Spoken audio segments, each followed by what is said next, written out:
நடிகை சதா ஜெயம் படத்துல சரி, அப்புறம் அன்னியன்ல அந்த மாதிரி ஒரு நடிகை சினிமாவே வேணான்னு விலகி காடுகள், விலங்குகள், இயற்கை போன்று பயணிக்கிறாங்க.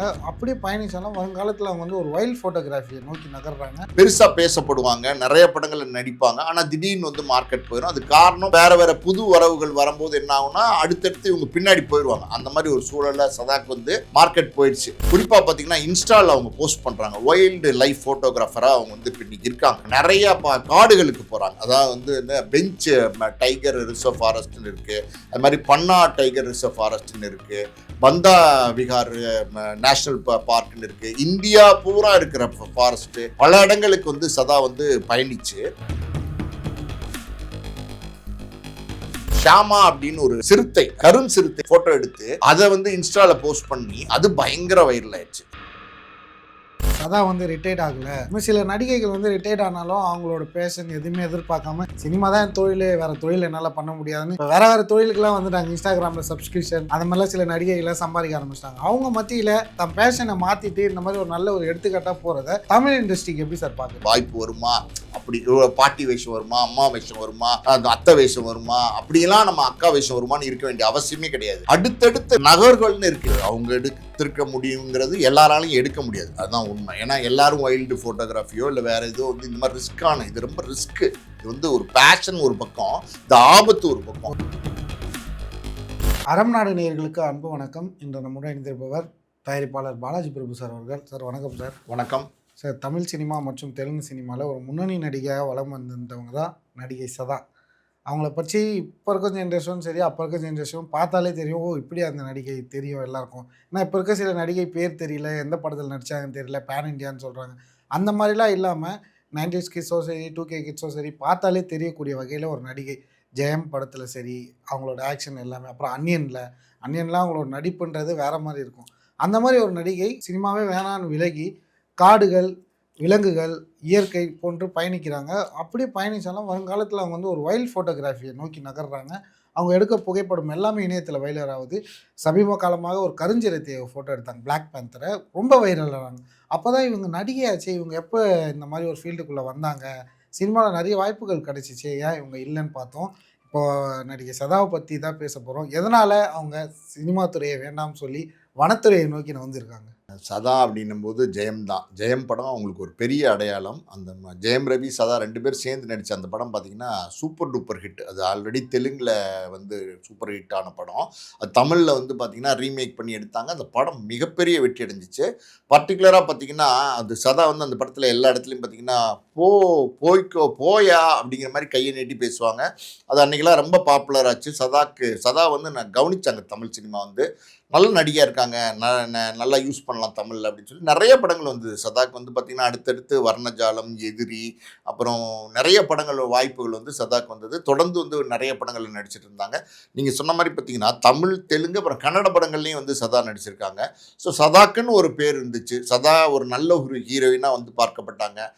சங்கர் பார்த்திங்கன்னா மிகப்பெரிய பிரம்மாண்ட படைப்பாக பார்த்திங்கன்னா விக்ரம் வச்சு அன்னியன் படம் பண்ணார். அந்த படத்தில் சதா ஹீரோயினாக நடிச்சிருந்தாங்க. அந்த படம்லாம் அவங்களுக்கு ரொம்ப பெரிய பேரை வாங்கி கொடுச்சு. பர்டிகுலராக பார்த்திங்கன்னா அதில் ஒரு சாங் ஒன்று பண்ணியிருப்பாங்க மாடர்ன் ட்ரெஸ்ஸில், கண்ணும் கண்ணும் நோக்கிய நீ கொள்ளை கொள்ளும் மாஃபியா. அந்த பாட்டை யாராலையும் மறக்க முடியாது. நீங்கள் சொல்கிறீங்கள இப்போ 2K கிட்ஸு, ஜென்சி கிட்ஸுக்கெலாம் சதாவை தெரியும் அப்படின்னா அந்த பாட்டில் இவங்க நடித்ததுனால தான் சதாவை தெரியும். சதாவுக்கு அடுத்தடுத்து பார்த்திங்கன்னா பெரிய வாய்ப்புகள் வராமல் போச்சு. சில நேரங்கள் எப்படின்னா பெருசாக பேசப்படுவாங்க, நிறைய படங்களில் நடிப்பாங்க. ஆனால் திடீர்னு மார்க்கெட் போயிடும். அது காரணம் பல காரணங்கள் இருக்கும். ஒரு காரணம் எப்படின்னா வேற வேற புது வரவுகள் வரும்போது என்ன ஆகும்னா அடுத்தடுத்து இவங்க பின்னாடி போயிடுவாங்க. அந்த மாதிரி ஒரு சூழலில் சதாக்கு மார்க்கெட் போயிடுச்சு. நல்ல நடிகை, ஆனால் பெருசாக மார்க்கெட் இல்லை. அப்புறம் ஒரு பாட்டுக்கெலாம் சதா சில படங்கள்ல ஆடினாங்க. எலிங்கிற படத்தில் பார்த்தீங்கன்னா வடிவேலுவோட ஜோடி போட்டு நடித்தாங்க. அதாவது விக்ரமோட ஜோடி போட்டு நடித்த சதா அதே காலகட்டத்தில் கொஞ்ச நாள்லேயே பார்த்தீங்கன்னா வடிவேலுவோட எலி படத்தில் நடித்தாங்க. வடிவேலு ஜோடி போட்டு நடித்ததை நம்ம தப்பாக சொல்லலை. அவர் காமெடி நடிகர், நல்ல நடிகர். ஆனால் பார்த்தீங்கன்னா ஒரு பெரிய ஒரு அந்தஸ்தில் இருந்தாங்க, ஹீரோயின் அந்தஸ்தில். அதுக்கப்புறம் பார்த்தீங்கன்னா சதாக்கு பெருசாக வாய்ப்பு இல்லாதனால சினிமா விட்டு ஒதுங்குற ஒரு காலகட்டம் வந்துடுச்சு. பொதுவாக பார்த்தீங்கன்னா சினிமா விட்டு ஒதுங்குற நடிகைகள் இல்லை நடிகர்கள் யாராகட்டும் அவங்க பார்த்தீங்கன்னா ஒரு ரிட்டையர்ட் லைஃப். ஏன்னா சினிமாவில் ஒரு பிரபலமான ஹீரோயினாக இருந்ததுனால சம்பாரிச்சிருப்பாங்க. அதை வச்சுட்டு சாப்பிட்டு ஏதோ ஒரு பிஸ்னஸ் பண்ணிவிட்டு கல்யாணம், பிள்ளைக்குட்டி அப்படின்னு செட்டில் ஆயிடுவாங்க. ஆனால் சதாவை பொறுத்த வரைக்கும் பார்த்தீங்கன்னா ரொம்ப டிஃப்ரெண்ட்டான ஒரு கேரக்டராக பார்க்குறோம். அது எப்படின்னா அவங்க சமீபத்தில் பார்த்தீங்கன்னா அவங்களோட வீடியோஸ்லாம் நிறைய வைரல் ஆகிட்டு இருக்கு. குறிப்பாக பார்த்தீங்கன்னா இன்ஸ்டாவில் அவங்க போஸ்ட் பண்ணுறாங்க. வைல்டு லைஃப் ஃபோட்டோகிராஃபராக அவங்க வந்து இப்போ இன்னைக்கு இருக்காங்க. அவங்க நிறையா காடுகளுக்கு போகிறாங்க. அதாவது வந்து என்ன பெஞ்ச் டைகர் ரிசர்வ் ஃபாரஸ்ட்னு இருக்குது, அது மாதிரி பன்னா டைகர் ரிசர்வ் ஃபாரஸ்ட்னு இருக்குது, பந்தா விகார் நேஷ்னல் பார்க்குன்னு இருக்குது. இந்தியா பூரா இருக்கிற ஃபாரஸ்ட்டு பல இடங்களுக்கு வந்து சதா வந்து பயணித்து இந்த எப்படி சொல்கிறது புலி, அதுக்கு பிறகு கருஞ்சிறுத்தை, சிறுத்தை, பறவைகள் இதெல்லாம் எடுக்கிறாங்க. நீங்கள் வந்து இதெல்லாம் பார்த்தீங்கன்னா ஒரு காலத்தில் வந்து நேஷ்னல் ஜியாகிரஃபியில் தான் போடுவாங்க. அதெல்லாம் ரொம்ப இன்ட்ரெஸ்டிங்காக இருக்கும் அது எப்படின்னா வைல்ட் லைஃப் ஃபோட்டோகிராஃபருங்கிறது ஒரு சாதாரணமான விஷயம் கிடையாது. அதில் ஒரு இன்ட்ரெஸ்ட்டு, ஒரு பேஷன், ஒரு ஈடுபாடு இல்லைன்னா அதை பண்ணவே முடியாது. அதுதான் சார், அந்த இன்ஸ்பைர்ட் அவங்களுக்கு எந்த இடத்துல ஸ்பார்க் ஆச்சுன்னு கேட்குறேன். அவங்க வந்து பார்த்தீங்கன்னா அதாவது அஹிம்சான்னு ஒரு படம், அந்த படம் வந்து நடிக்கிறதுக்காண்டி பார்த்தீங்கன்னா மத்திய பிரதேஷில் வந்து அவங்க வந்து ஷூட்டிங் போயிருக்காங்க. எப்படின்னா இந்த பன்னா டைகர் ரிசர்வ் ஃபாரஸ்ட்டுக்கு போயிருக்காங்க. அப்போ சஃபாரி கூப்பிட்டு போயிருக்காங்க, ஜீப் சஃபாரி. நீங்கள் பொதுவாக பார்த்தீங்கன்னா எப்படி சொல்லுது, இந்த காந்தலூர், முதுமலை, மூணார் பல இடங்களில் நீங்கள் போனீங்கன்னா ஜீப் சஃபாரி வந்து ரொம்ப ஃபேமஸ். ஒரு சில இடங்களுக்கு நம்ம காரில் போக முடியாது, பைக்கில் போக முடியாது, நடந்து போக முடியாது. அங்கே வந்து வனவிலங்குகள் வந்து ஜாஸ்தியாக இருக்கும். ஸோ ஜீப் சஃபாரின்னு நீங்கள் போயிருந்தீங்கன்னா அந்த எக்ஸ்பீரியன்ஸ் உங்களுக்கு இருந்துச்சுன்னா அது ஒரு மாதிரி த்ரில்லிங்கான எக்ஸ்பீரியன்ஸாக இருக்கும். அந்த போகிற பாதையெல்லாம் பார்த்தீங்கன்னா எங்கே ஜீப்பு கவுந்துருமோ அப்படிங்கிற மாதிரி இருக்கும். ஒரு குண்டும் குழியும் பள்ளம் இப்படி மேலே அப்படியே ஜீப்பு ஏறு அப்படி திருப்பி லேண்ட் ஆகும். இதெல்லாம் நம்ம பார்க்கும்போது அது ஒரு மாதிரி ஒரு எப்படி சொல்றது, ஒரு பெரிய ஒரு எந்தூசியான ஒரு சூழல் உருவாக்கும். ஒரு எப்படி அதெல்லாம் பார்க்கும்போது நமக்கு ரொம்ப ஆர்வமாக இருக்கும், இப்படிலாம் வந்து இருக்கா அப்படின்னு. அப்போ இந்த வனவிலங்குகள்லாம் பார்த்தீங்கன்னா தூரத்தில் இருப்பாங்க. அதாவது பாதுகாக்கப்படுற காடுகள், அதாவது மக்கள் நடமாட்டம் இல்லாத காடுகள் பேர் தான் வைல்டு ஃபாரஸ்ட்னு சொல்லுவாங்க. அந்த ஃபாரஸ்ட்டில் இருக்கிற தூரமாக இருக்கிற மான், புலி, சிங்கம் இதெல்லாம் பார்க்கும்போது நம்மளை மாதிரி பெரியவங்களுக்கே அது வந்து ரொம்ப சந்தோஷமாக இருக்கும். சின்ன பசங்களையெல்லாம் நம்ம கூட்டிகிட்டு போகும்போது பார்த்தீங்கன்னா அவங்களாம் ரொம்ப பெருசாக என்ஜாய் பண்ணுவாங்க. அப்படி தான் பார்த்தீங்கன்னா அஹிம்சான்னு ஒரு படப்பிடிப்புக்கு மத்திய பிரதேஷில் நான் சொல்கிற மாதிரி பார்த்தீங்கன்னா இந்த பன்னா டைகர் ரிசர்வ் ஃபாரஸ்ட்டுக்கு போயிருக்காங்க. ஜீப் சஃபாரிக்கு போயிருக்கும்போது பார்த்தீங்கன்னா அங்கே வந்து ஒரு புலி வந்து பார்த்தீங்கன்னா அது பெண் புலி வந்து 2 குழந்தைங்களை வந்து அதை சின்ன புலியை வந்து அணைச்சிக்கிட்டு அப்படியே வந்து கடந்து போயிருக்கு. அதை இவங்க பார்க்கும்போது இவங்களுக்கு ரொம்ப அது வந்து அதாவது நம்ம என்ன நினைக்கிறோம்னா நம்ம மனித குலத்துக்கு தான் பார்த்தீங்கன்னா பாசம், பிரியம், அன்பு எல்லாம் இருக்கும் அப்படின்னு கிடையாது. விலங்குகளும் பார்த்தீங்கன்னா அவங்களுடைய குழந்தைங்களை வந்து அவ்வளவு பாதுகாப்பாக வந்து பாதுகாப்பாங்க. ஒரு குரங்கு கூட பார்த்தீங்கன்னா ஒரு 5-6 குட்டி 7-8 குட்டியை தன்கிட்ட வச்சுக்கிட்டு தாவி வந்து போகிறதெல்லாம் நம்ம பார்த்துருப்போம். ஸோ அந்த மாதிரி அந்த ஒரு விஷயத்தை பார்க்கும்போது சதாக்கு வந்து ஒரு மனசுக்குள்ள தோணியிருக்கு. ஸோ இது ஒரு உலகமாக இருக்கே, இது வேற மாதிரி இருக்கே அப்படின்னு சொல்லி அவங்க வந்து இதுக்குள்ளே நம்ம ஏன் வரக்கூடாது. பொதுவாக பார்த்தீங்கன்னா இந்த ஆசையெல்லாம் திடீர்னு வர விஷயமாகவும் இருக்காது, இது பண்ணவும் முடியாது. இந்த மாதிரி வைல்டு டீப் ஃபாரஸ்ட்டுக்குள்ளே போய் அங்கே இருக்கிற விலங்குகளை வந்து புகைப்படம் எடுக்கிறதுங்கிறது வந்து சாதாரணப்பட்ட விஷயம். அதுவும் அது நாள் கணக்காகவும் மணிக்கணக்காகவும் இருகளில் ஸ்டேவ் பண்ண வேண்டியது, நாள் கணக்கா மணிக்கணக்கா அது வந்து தருணம் பார்த்து காத்திருக்கணும். லைட்டிங் வந்து கரெக்டாக இருக்கணும். நீங்கள் ஒரு ஃபோட்டோகிராஃபி வந்து எடுப்பீங்க, ஆனால் லைட்டிங் இருக்காது. ஸோ பல விஷயங்கள் அதுக்குள்ளே இருக்குது. ஒரு அவங்களுடைய அந்த விலங்குகளுடைய அந்த ஆசபாசம், விலங்குகளுடைய அந்த செயல்பாடு, உணவு சாப்பிட்ற முறை எல்லாத்தையும் நம்ம படம் பிடிக்கிறது, பறவைகளை படம் பிடிக்கிறதுலாம் இருக்கு. பறவைலாம் படம் பிடிக்கிறதுலாம் பார்த்தீங்கன்னா பயங்கரமா அது எஃபர்ட் எடுப்பாங்க. மணிக்கணக்கா நாள் கணக்கான்னு நீங்க சொல்லிட்டீங்க. மாதக்கணக்கா வருடக்கணக்கா வந்து தவம் இருப்பாங்க, காட்டுக்குள்ளே தவம் இருப்பாங்க. எங்கேயாவது ஒரு இடத்துல டென்ட் மாதிரி போட்டிருப்பாங்க, ஒரு வேன் மாதிரி அங்கே நிறுத்தியிருப்பாங்க, அதுக்குள்ளே இருந்துக்கிட்டு இப்படியெல்லாம் வந்து இருந்தால் தான் அதை வந்து செய்ய முடியும். அந்த சாதாரணமாக எடுத்துட முடியாது. நீங்கள் போனோம் ஒரு ஃபோட்டோ எடுத்தோங்கிற கதை கிடையாது இது. இப்போ சஃபாரியில் போகும்போது நீங்கள் நம்மளே எடுப்போம். இப்போ செல்ஃபோன்லாம் எல்லார் கையிலையும் வந்துருச்சுல்ல. ஒரு புலி போகுது அப்படின்னா டக்குன்னு வந்து புலியை வந்து வீடியோ எடுப்போம், ஃபோட்டோ எடுப்போம், எல்லாம் இருக்கும். ஆனால் இதெல்லாம் அப்படி கிடையாது. இதெல்லாம் டைமிங் பார்த்து மணிக்கு பார்த்து காத்திருந்து அதுக்குன்னு மெனக்கெட்டு அப்படின்னும் போது இதெல்லாம் வந்து சாதாரண விஷயம் கிடையாது. இதெல்லாம் தாண்டி எப்படின்னா பாதுகாப்பு. திடீர்னு நீங்கள் வந்து எப்படி அதை மறைஞ்சிருந்து எடுக்கணுங்கிறது ஒரு கணக்கு, ஒரு நேக்குன்னு சொல்லுவாங்க. அதை மிஸ் பண்ணிட்டீங்கன்னா உங்களை புலி அடிச்சிடும். நீங்கள் வந்து புலிகிட்டே சிக்கிறீங்க, மாட்டிடுவீங்க. எவ்வளோ விஷயங்கள் இருக்குது. அந்த மாதிரி ஒரு ஈடுபாடு வந்து இவங்களுக்கு அதுக்கப்புறம் வந்திருக்கு. நீங்கள் சொன்னீங்க 2022ன்னு நினைக்கிறேன். ஆமாம், ஷாமா அப்படின்னு ஒரு சிறுத்தை, அதை வந்து பற்றி கரும் சிறுத்தையை வந்து அவங்க ஃபோட்டோ எடுத்து அதை வந்து இன்ஸ்டாவில் போஸ்ட் பண்ணி அது பயங்கர வைரல் ஆயிடுச்சு. அதாவது நிறைய பேர் என்ன நினைக்கிறாங்கன்னா சதா வந்து சினிமாலேருந்து போயிட்டாங்க, ரிட்டையர் ஆகிட்டாங்க, அவ்வளோதான் வந்து தெரியுது. தமிழ் ரசிகர்களுக்கு நல்லாவே சதாவை தெரியும். ஆனால் சதா வந்து பார்த்தீங்கன்னா ஒரு வைல்டு ஃபோட்டோகிராஃபராக மாறிட்டாங்கங்கிறது வந்து நிறைய பேருக்கு தெரியாத விஷயம். பொதுவாக பார்த்தீங்கன்னா இந்த மாதிரி சூஸ் பண்ணி போயிட்டாங்க அப்படிங்கிறது வந்து சாதாரணமான விஷயம் கிடையாது. இது வந்து எல்லாராலையும் இந்த மாதிரி வந்து சூஸ் பண்ணி போக மாட்டாங்க. ஏதோ ஒரு அவங்க சொல்லியிருக்காங்க. அதாவது இந்த வைல்ட் ஃபோட்டோகிராஃபி என்னுடைய சுவாசம், என்னுடைய நான் மூச்சு விடுற அளவுக்கு எனக்கு வந்து சுவாசம் கொடுக்குற அளவுக்கு எனக்கு வந்து சந்தோஷத்தை கொடுக்குது. காட்டுக்குள்ளே இருக்கிறது தான் எனக்கு சந்தோஷத்தை கொடுக்குது அப்படின்னு சொல்லியிருக்காங்க. உண்மையாலுமே நம்ம வந்து எப்படின்னா, நிறைய நேரங்களில் நம்ம வந்து சிட்டிக்குள்ளே இருக்கோம். இந்த காரு, இந்த பைக்கு, டிராஃபிக் ஜாமு, எப்போ பாரு ஹாரன் சவுண்டு இதெல்லாம் கேட்டுக்கிட்டே இருக்கோம்ல. நம்ம எங்கேயாவது போயிருப்போம். நம்ம ஒரு ஒரு ரிசர்வ்டான ஒரு முதுமலை மாதிரி இடங்கள் போயிருப்போம். அங்கே வந்து பார்த்தீங்கன்னா அங்கே இருக்குது இந்த மாதிரி பார்த்தீங்கன்னா அடர்ந்த காடுகள் இருக்குது. அதுக்கு பர்மிஷன் வாங்கி போய் தங்கணும். அப்படிலாம் தங்கும்போது உங்களுக்கு இதெல்லாம் எதுவுமே இருக்காது. ஒரு மலை சாரல், ஒரு அருவியோட சத்தம், ஒரு பறவையோட சத்தம், இதெல்லாம் கேட்டு ஒரு நிசப்தமான ஒரு சந்தோஷமாக எதுவுமே இல்லாமல் நம்ம நடந்து போய் சுற்றி திரிஞ்சு இப்போ ஒரு 4-5 நாள் இருந்தால் கூட ஒரு எவ்வளோ மனசுக்கு புத்துணர்ச்சி கொடுக்குது. அந்த மாதிரி பார்த்தீங்கன்னா இது அவங்களுக்கு வந்து ரொம்ப சந்தோஷத்தை கொடுக்குது காட்டுக்குள்ளே இருக்கிறதுன்னு சொல்லியிருக்காங்க. ஸோ ஒரு நடிகையாக இருந்து பார்த்தீங்கன்னா வைல்டு ஃபோட்டோகிராஃபராக மாறி இருக்காங்க அப்படிங்கிறது ரொம்ப ரொம்ப பெரிய விஷயம்.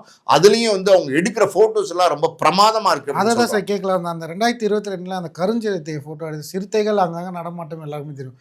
கருஞ்சிறுத்தைகள் என்று சில தான் வாழுது. அதை வெயிட் பண்ணி அந்த அளவுக்கு பேஷனை லவ் பண்ணி எடுத்திருக்காங்களா சார்? அதில் தான் அவங்களுக்கு ஒரு டர்னிங் பாயிண்ட்டே உருவாச்சா சார்? ஆமாம். ஒரு நீங்கள் எப்பவுமே எப்படின்னா இந்த வைல்ட் ஃபோட்டோகிராஃபர்லாம் எப்படின்னா இவங்க எடுக்கிற ஃபோட்டோஸ்லாம் ரொம்ப ரேர் ஃபோட்டோஸாக இருக்கும். அது ஒரு ஃபோட்டோ இந்த மாதிரி ஏதாவது ஒரு ஃபோட்டோ வந்து ரொம்பவும் பார்த்தீங்கன்னா ஒரு டேர்னிங் பாயிண்ட்டாக, ரொம்பவும் பார்த்தீங்கன்னா ஒரு வைரல் ஃபோட்டோவாக மாறிடும். அந்த ஃபோட்டோ வந்து பார்த்தீங்கன்னா உலகளவில் பிரபலமாயிரும். இந்த மாதிரி வைல்டு ஃபோட்டோகிராஃபிங்கிறது வேர்ல்டு ஃபுல்லாக ரசிக்கிறாங்க. ட்ரெக்கிங்லாம் போகிறாங்கல்ல, அவங்க தனியாக ஒரு உலகத்தில் வாழ்வாங்க. அந்த வாழ்க்கையை அவங்களுக்கு பிடிச்சி போச்சு அப்படின்னு வந்ததுக்கப்புறம் நம்மளோட அவங்க வந்து வாழ மாட்டாங்க. வர்றது போகிறது, அப்பா அம்மா பார்க்குறது, திருப்பி கிளம்பி நம்ம ட்ரெக்கிங் போகிறது, ஃபாரஸ்ட்டுக்கு போகிறது, வைல்டு ஃபோட்டோகிராஃபிக்கு போகிறது, இப்படி ஒரு குரூப் இருக்காங்க. அந்த ஒரு தருணம் ஒன்று கிடைக்குது பார்த்தீங்களா, ஒரு ஃபோட்டோ. அந்த ஒரு ஃபோட்டோ வந்து ஒருத்தனை வந்து அவ்வளோ பிரபலமாக்கிறோம். அப்படி தான் வந்து பார்த்தீங்கன்னா நீங்கள் சொன்ன மாதிரி அந்த சிறுத்தை எடுத்த ஃபோட்டோ தான் சதா வந்து பெருசாக அடையாளமாக்கிடுச்சு. சதா அதுக்கப்புறம் போடுற இன்ஸ்டாலாம் பார்த்தீங்கன்னா லட்சக்கணக்கான ஃபாலோவர்ஸ் இருக்காங்க இன்ஸ்டாவில் சதாக்கு. ஸோ சதா வந்து ஒரு நடிகை தான் அப்படின்னு நினைச்சிட்டு நடிகை மார்க்கெட் இழந்துட்டாங்க அப்படின்னா, நடிகை மார்க்கெட் இழந்துட்டாங்கன்னா என்ன வேணாலும் செய்யலாம். வாழ்க்கையில் வந்து ஒரு ஒரு ஃபீல்டுக்கு வந்தாங்க, நடித்தாங்க. அது அவங்க பேஷன்னு. அவங்க நல்ல பிரபலமாகவும் இருந்தாங்க, நல்லாவும் சம்பாரிச்சாங்க, நல்ல பேரும் எடுத்தாங்க. அதுக்கப்புறம் வந்து அடுத்த ஒரு காலகட்டம்னு இருக்குது பார்த்தீங்களா, அந்த காலகட்டத்தில் நாம் விரும்புகிறத நாம் ரசிக்கிறதுங்கிறத அதை மாதிரி ஒரு விஷயத்தை பண்ணுறதுங்கிறது ஒரு பெரிய விஷயம். அவங்க பணம் ஏகப்பட்ட பணம்லாம் சம்பாரிச்சிருப்பாங்க. அவங்க இப்போ சொல்லியிருக்காங்க, இது நான் பணத்துக்காண்டி பண்ணலை, காசுக்காண்டி பண்ணலை. அவங்க என்ன சொல்லியிருக்காங்கன்னா, இந்த காடுகள் இந்த மாதிரி வந்து பார்த்தீங்கன்னா புலிகள் எல்லாம் பார்த்தீங்கன்னா அது அழிக்கப்படுது இல்லையா, அதை பற்றின ஒரு விழிப்புணர்வு வந்து மக்கள்கிட்ட கொண்டு வரணும் அப்படின்னு சொல்லியிருக்காங்க. புலிகள் அப்படின்னும் போதே பார்த்தீங்கன்னா உலகளவிலே வந்து 4500 புலிகள் தான் இருக்குன்னு சொல்கிறாங்க. அதில் 75% புலிகள் வந்து நம்ம இந்தியாவில் இருக்குது காடுகள். ஏன்னா நம்ம வந்து அதை பாதுகாக்கிறோம். அந்த அளவுக்கு நமக்கு அது வந்து பாதுகாப்பு வளையம் போட்டு அதை வந்து அது இனப்பெருக்கத்துக்கெல்லாம் வழி பண்ணி அதை பாதுகாக்கிறோம். அழிஞ்சிக்கிட்டு வருது, புலிகளோட வர்க்கம் வந்து அழிஞ்சிட்டு வருது. அதை நம்ம பாதுகாக்கிறோம். நிறைய நீங்கள் வந்து நம்ம தமிழ்நாட்டிலே எடுத்துங்களேன், நீங்கள் வந்து முதுமலையில், அப்புறம் ஆனமலையில், அப்புறம் மேகமலையில், அதுக்கப்புறம் நம்ம எப்படி சத்தியமங்கலம் காட்டில் எல்லா இடத்துலையும் புலி இருக்குது. அதெல்லாம் வந்து பாதுகாக்கிறதுனால அது வந்து பாதுகாக்கப்பட்டுக்கிட்டு இருக்கு. ஸோ அதையெல்லாம் பாதுகாக்கிறதும் அது மாதிரி இந்த சிறுத்தை புலி இதெல்லாம் பார்த்தீங்கன்னா ஒரு மாதிரி அழிஞ்சிக்கிட்டு வர வர்க்கமாக இருக்கிறதுனால அதெல்லாம் வந்து பாதுகாக்கிறது, அதெல்லாம் வந்து வேட்டையாடிடுறாங்க. நீங்கள் பார்த்தீங்கன்னா புலிகளோட தோலுக்காண்டி, அப்புறம் பல்லுக்காண்டி, அப்புறம் அதனுடைய மாமிசத்தை கூட சில பேர் சாப்பிட்றாங்கன்னு சொல்கிறாங்க, அது நமக்கு தெரியல. ஸோ இதெல்லாம் அப்படின்னா மான்களை வேட்டையாடுறது இதெல்லாம் வந்து நம்ம நாட்டில் தடை செய்யிருக்காங்க. ஒரு காலத்தில் இதெல்லாம் சாதாரணமாக அப்படின்னா எடுத்துகிட்டு போகலாம், துப்பாக்கி எடுத்து நாட்டு துப்பாக்கி மாதிரி எடுத்துகிட்டு போகலாம், வேட்டையாடலான்னு ஒரு குரூப்பே போவாங்க. வேட்டையாடி நான் மான் பிடிச்சிட்டு வரேன் சொல்லுவாங்க. நான் இன்னைக்கு விருந்தாளி வந்திருக்காங்களா, மானை கொண்டு வரேன், மயிலை கொண்டு வரேன்லாம் வந்து வேட்டையாடின காலம்லாம் இருந்துச்சு. அதெல்லாம் இல்லாமல் தடுக்கிறாங்க. அதை மாதிரி தான் இதெல்லாம் வேட்டையாடக்கூடாது. இதெல்லாம் வந்து அபூர்வமாக போயிடும் ஒரு காலத்தில். இந்த இனமே இல்லாமல் போச்சுன்னு வச்சுங்களேன். அப்புறம் இன்னொரு 100 வருஷம் கழிச்சு புலின்னு ஒன்று இருந்துச்சாலும் நம்ம அந்த புக்கில் தான் பார்க்க முடியும், பாடப்புத்தகங்களை தான் பார்க்க முடியும். அது மாதிரி ஆயிடக்கூடாது அப்படிங்கிற நல்ல எண்ணத்தோடு சதா பண்ணிட்டு இருக்கிறாங்க. அதில் ஒரு பேஷனும் இருக்குது, ஒரு ஆம்பிஷனும் இருக்குது, ஒரு இலக்கு, ஒரு குறிக்கோளும் இருக்குது. ஓகே சார், நீங்கள் சொல்லும் போது சொன்னீங்க நிறைய சதா வந்து ரிட்டையர்ட் ஆகலை. இன்னும் சில நடிகைகள் வந்து ரிட்டையர்ட் ஆனாலும் அவங்களோட பேஷன் எதுவுமே எதிர்பார்க்காம சினிமா தான் என் தொழில், வேறு தொழில் என்னால் பண்ண முடியாதுன்னு இப்போ வேறு தொழிலுக்கெல்லாம் வந்துட்டாங்க. இன்ஸ்டாகிராமில் சப்ஸ்கிரிப்ஷன் அந்த மாதிரிலாம் சில நடிகைகள்லாம் சம்பாதிக்க ஆரம்பிச்சிட்டாங்க. அவங்க மத்தியில் அண்டங்காக்கா கொண்டக்காரி அந்த ஒரு சாங் வந்தாலே சதாவை தெரியும். நீங்கள் சொன்ன மாதிரி ஜெயம் படத்தில் போன்னு சொல்கிற மாதிரி அவ்வளோ நல்லா நடித்த ஒரு நடிகை தன் பேஷனை மாற்றிட்டு இந்த மாதிரி ஒரு நல்ல ஒரு எடுத்துக்காட்டாக போகிறத தமிழ் இண்டஸ்ட்ரிக்கு எப்படி சார் பார்க்குறது? இது வந்து சதா வந்து அவங்க எடுத்திருக்க முடியுங்கிறது எல்லாராலையும் எடுக்க முடியாது. அதுதான் உண்மை. ஏன்னா எல்லாரும் வைல்டு ஃபோட்டோகிராஃபியோ இல்லை வேற ஏதோ வந்து இந்த மாதிரி ரிஸ்க்கான இது ரொம்ப ரிஸ்க்கு. இது வந்து ஒரு பேஷன் ஒரு பக்கம், இது ஆபத்து ஒரு பக்கம். ஸோ அது வந்து ஒரு காட்டுக்குள்ள இருக்கிறதுங்கிறது ரொம்ப கஷ்டங்க. இந்த டைம் என்ன வேணா ஆகலாம். ஃபுட் இருக்காது, வாட்டர் இருக்காது, அதுக்கப்புறம் வந்து இயற்கை உபதைகளுக்கு எல்லாத்துக்குமே கஷ்டம் இருக்கும். அப்படியே ஒரு மாதிரி தவம் மாதிரி அது இருந்து பண்ணணும். அது இவங்க தேர்ந்தெடுத்திருக்கிறாங்க. பொதுவாக பார்த்தீங்கன்னா ஒரு துறை, அந்த துறையில் வந்து நம்ம நேசித்து வரோம், அதில் வந்து ஒரு வெற்றி கிடைக்குது. அதுக்கப்புறம் அது தோத்ததுக்கப்புறம் பார்த்தீங்கன்னா அந்த துறையே நம்பி இருக்கணும்னு அவசியம் இல்லை. வாய்ப்பு வருமா, அப்படி பாட்டி வேஷம் வருமா, அம்மா வேஷம் வருமா, அத்தை வேஷம் வருமா, அப்படியெல்லாம் நம்ம அக்கா வேஷம் வருமானு இருக்க வேண்டிய அவசியமே கிடையாது. அடுத்தடுத்த நகர்கள்னு இருக்கு. நீங்க வந்து பாத்தீங்கன்னா நிறைய பேர் சினிமாவில் இருக்கிறவங்க பல பேர் மார்க்கெட் இல்லாம ஒரு காலகட்டம் ஆனதுக்கு அப்புறம் சின்ன திரைக்கு வராங்க. தப்பு கிடையாது. அது எப்படின்னா அவங்க நடிகர்கள், அவங்க அடுத்து அதில் வாய்ப்பு இல்லைன்னா இதுக்கு வராங்க, தப்பு கிடையாது. ஆனால் அதையெல்லாம் தாண்டி பார்த்தீங்கன்னா எதுவுமே நமக்கு வாய்ப்பு இல்லைன்னா எங்கேயுமே நம்ம முடங்கி போகக்கூடாது அப்படிங்கிறது சதா ஒரு உதாரணம். அதாவது எந்த துறையை வேணாலும் நம்ம எடுத்து சொல்லலாம். ஃபோட்டோகிராஃபின்னு மட்டும் இல்லை, சமையல் கலையில் பெருசாக வரலாம், இல்லைன்னா பார்த்தீங்கன்னா அரசியலுக்கு வரலாம். ஸோ ஏதோ ஒரு துறை எடுத்து அடுத்து நம்ம நகர்ந்துக்கிட்டே இருக்கணும். வாழ்க்கைங்கிறது நகரணும். அந்த நகர்றதுக்கு நம்ம எங்கேயும் தேங்கி நிற்கக்கூடாது. குட்டை மாதிரி தேங்கி நின்னீங்கன்னு வச்சுக்கோங்க, எதுவுமே நடக்காது. நதி மாதிரி ஓடிட்டே இருக்கணும். ஸோ அந்த மாதிரி வந்து இன்னைக்கு நம்ம இதுக்கெல்லாம் ஒரு உதாரணமாக சொல்லணும்னு வச்சுக்கோங்க. அப்பாஸ்லாம் நம்ம சொல்லலாம். அப்பாஸ்லாம் மார்க்கெட் ஒரு காலகட்டத்துக்கு போனதுக்கப்புறம் என்ன செய்யறதுனே தெரியாமல் நின்னார். அவர் வந்து முதல்ல ஹீரோவாக நடித்தார், அதுக்கப்புறம் வந்து டபுள் ஹீரோவாக நடித்தார், அப்புறம் பம்மல் கே சம்பந்தம் படையப்பா மாதிரி சும்மா சின்ன சின்ன வேடங்கள் நடித்தார், அப்புறம் அமெரிக்கா மாப்பிள்ளையை நடித்தார், அப்புறம் ஹாப்பிக் விளம்பரம் மாதிரி விளம்பரங்களில் நடித்தார், அப்புறம் சிசிஎல் கிரிக்கெட் நடத்தினார். எதுலேயுமே வந்து சரி வரல அப்படின்னு ஒரு முடிவு எடுக்கிறார். நம்ம போகலாம், எங்கேயாவது போய் நல்லா சம்பாரிச்சு நம்ம இருக்கலாம், இதுதான் வாழ்க்கை, இதில் வாய்ப்பு இல்லைன்னா நம்ம ஏன் முடங்கி போகணும், இதில் ஏன் நம்ம வந்து சில பேர் முடங்கி போயிடுறாங்கல்ல சினிமாவில். தண்ணி, சிகரெட்டு, பல பழக்கங்களுக்கு அடிமையாகி வாழ்க்கையை இழக்கிற எத்தனை நடிகர்களை நம்ம பார்க்குறோம். அபினவ்னு ஒரு நடிகர்லாம் இதே மாதிரி தான், அப்பாஸ் கேட்டகரி தான். ஆனால் அவரெல்லாம் பார்த்தீங்கன்னா முடங்கி போய் இன்னைக்கு இல்லவே இல்லை அப்படிங்கிற ஒரு சூழல். ஆனால் அதே நேரத்தில் ஸ்மார்ட் மூவ், அதான் சொல்கிறேன்ல, நியூசிலாந்து போகிறாரு, அங்கே கிடைக்கிற வேலையெல்லாம் பார்க்குறாரு, உழைக்கிறாரு.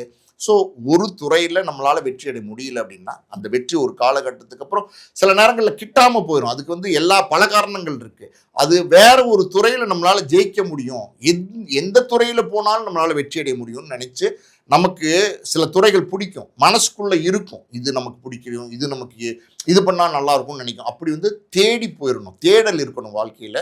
அந்த மாதிரி ஒரு தேடல் இருக்கிற ஒரு நடிகையை தான் நான் வந்து சதா பார்க்குறேன். பொதுவாக பார்த்தீங்கன்னா நடிகைகள் அப்படின்னா முடங்கிடுவாங்க, அப்படின்னு முடங்காமல் ட்ராவல் பண்ணுறாங்க பாருங்கள், அதுவும் நான் நினச்ச மாதிரி வாழ்கிறாங்க பாருங்கள், அது உண்மையாலுமே பெரிய விஷயம் தான். Okay sir. எனிவேஸ் நடிகையாக வளம் வந்துட்டு இருந்த சதா இன்றைக்கி காடுகளில் தனிமையாக வாழ்ந்துட்டு இருக்காங்க, பல ஃபோட்டோஸ் தராங்க, எல்லாருக்கும் ஒரு முன்னோடியாக இருக்கிறதா சொன்னீங்க சார். நேரம் தந்து பதிலளித்ததுக்கு நன்றி சார். நன்றி.